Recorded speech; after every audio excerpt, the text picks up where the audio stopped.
के daily GK quiz में आपका स्वागत है। इस जीके क्विज में आपको डेली 30 क्वेश्चन दिया जाता है सुबह 6 बजे। सो आप इस सेट को पूरा बनाइए। इजी, मॉडरेट और हार्ड तीनों लेवल के क्वेश्चंस हैं जो कि सारे एग्जाम्स के लिए इंपॉर्टेंट हैं। मेनता यहाँ पे एसएससी, रेलवे और बैंकिंग को टारगेट किया जा रहा है। सो आप ये सेट पूरा जरूर देखिए। चलिए दोस्तों, पहला क्वेश्चन देख लेते हैं। भारतीय महाद्वीप उपमहाद्वीप मूलतः एक अंग था। किसका एक अंग था?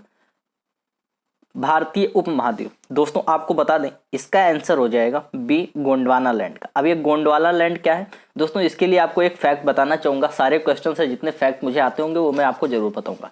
तो इसका एक फैक्ट ये है कि इस वक्त जहाँ पे जो हिमालय स्थित है दोस्तों, मैं आपको बता रहा हूँ कि यहाँ पे हमारे वर्तमान जगह पे जो हिमालय स्थित है वहाँ पे पहले एक टिथिस सागर बहता था। क्या नाम था? टिथिस सागर बहता था। और उस सागर के पास में दो जगह थी, एक का नाम था गोंडवाना लैंड और एक का नाम था अंगार लैंड। तो अंगार लैंड और गोंडवाना लैंड से बहकर जो मलबा टिथिस सागर में आता था वही धीरे धीरे जमा होता गया और एक हिमालय पर्वत का रूप ले लिया। तो भारतीय उपमहाद्वीप जो अभी वर्तमान का है वो मूलतः गोंडवाना लैंड का एक अंग है, यह अंग था। तो ये ध्यान रखेंगे। अब बाकी आपको हिमालय से जुड़ा भी क्वेश्चन बता दिया, वो क्वेश्चन भी इंपॉर्टेंट होते। कभी ऐसे जनरल नॉलेज कोई पूछ ले कि हिमालय कैसे बना तो आप बता देंगे। निम्नलिखित में से कौन सा नृत्य स्त्री पुरुष दोनों के लिए है? कौन सा नृत्य स्त्री और पुरुष दोनों के लिए है? तो इनमें से दोस्तों आपका सी आंसर राइट आंसर हो जाएगा गैर नृत्य। गैर नृत्य जो है आपका वो स्त्री और पुरुष दोनों के लिए है। अगला क्वेश्चन देख लेते हैं दोस्तों। पतंजलि किससे संबंधित है? अब पतंजलि यहाँ बाबा रामदेव वाला नहीं होगा दोस्तों। पतंजलि यहाँ मूलतः बात किया गया है एक दर्शन शास्त्र की। दर्शन शास्त्र यानी कि फिलॉसफी की। तो किससे संबंधित है, यानी कि किस दर्शन शास्त्र से संबंधित है?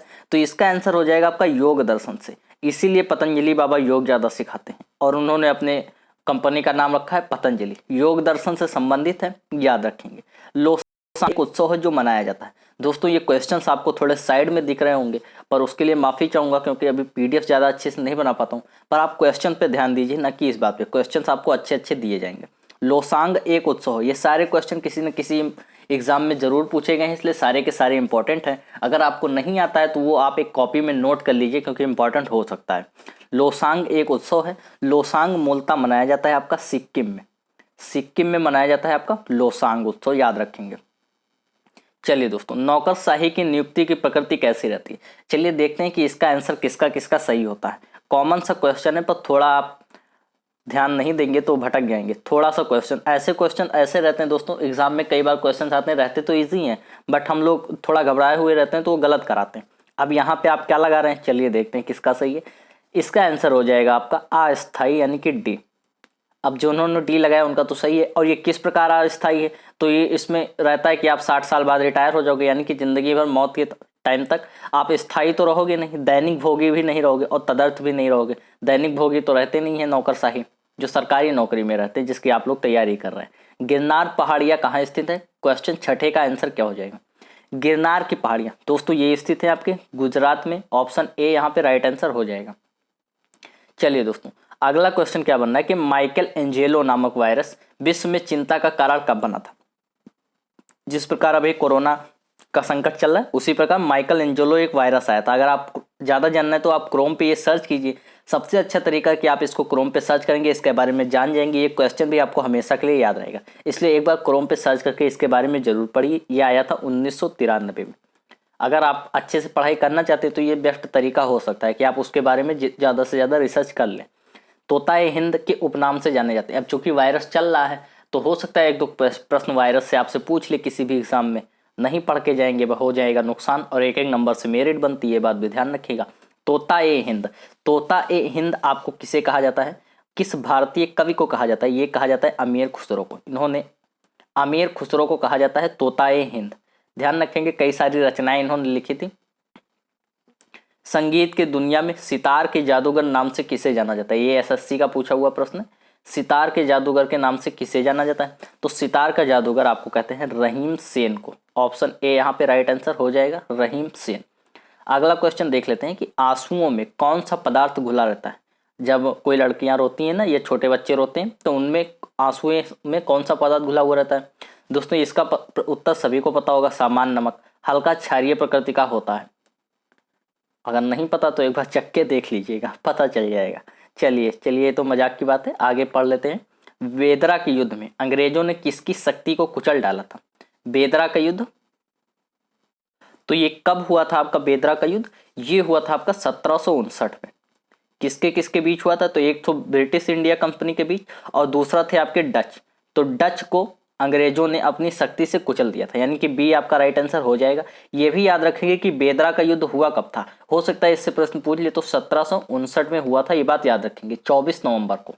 अगला क्वेश्चन देख लेते हैं दोस्तों, 12वां क्वेश्चन है, सिंधु घाटी स्थल कालीबंगन किस प्रदेश में है? अगर आप ये सेट डेली पूरा देखते हैं तो एक महीने में आपके 900 क्वेश्चन और 3 महीने में 2700 क्वेश्चन हो जाएंगे, जो कि बहुत ही ज़्यादा है दोस्तों। आप ये बात ध्यान रखिए, अगर यहाँ तक देख रहे हैं तो डेली ये सेट देखिए, आपको बहुत ज़्यादा फायदा होगा।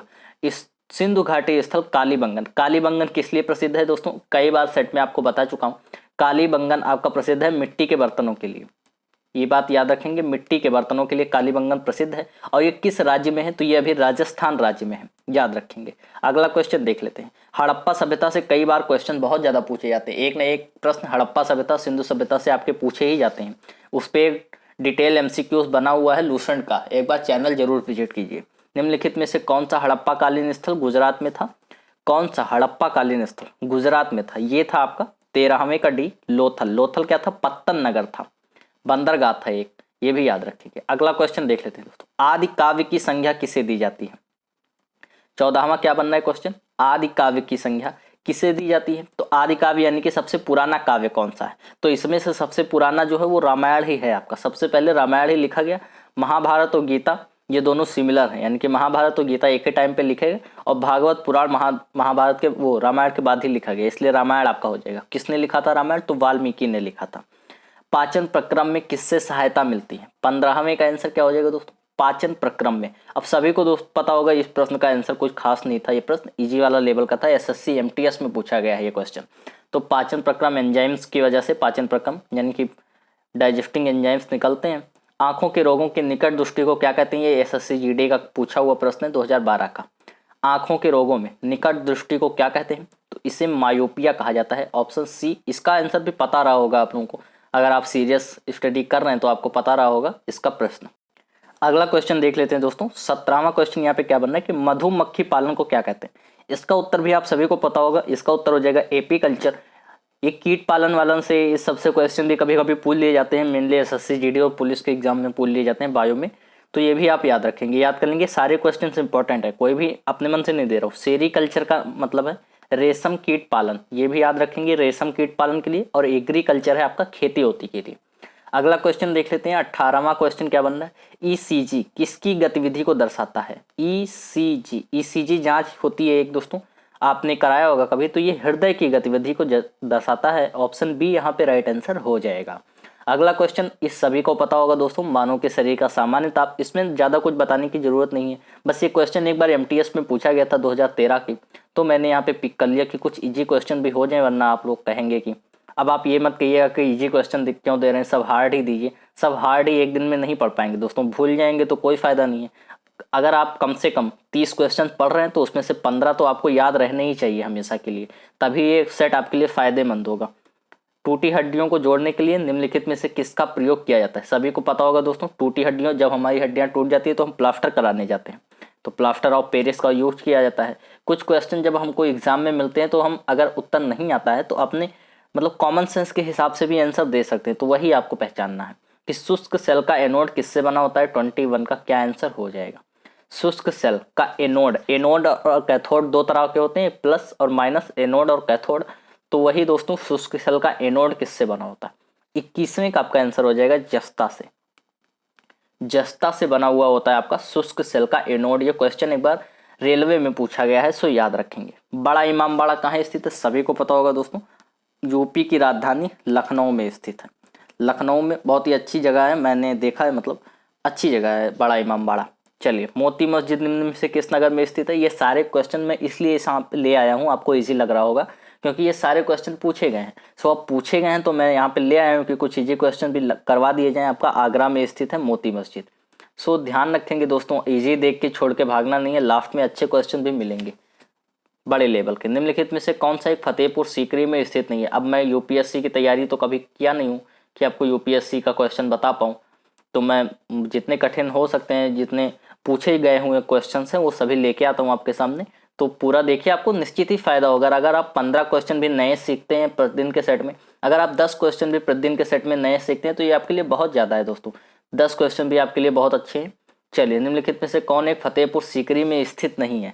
फतेहपुर सीकरी में स्थित नहीं है। पंचमहल आपका स्थित है, मोती मस्जिद स्थित नहीं है, सलीम चिश्ती का मकबरा और मरियम पैलेस, ये दोनों ही स्थित है फतेहपुर सीकरी में।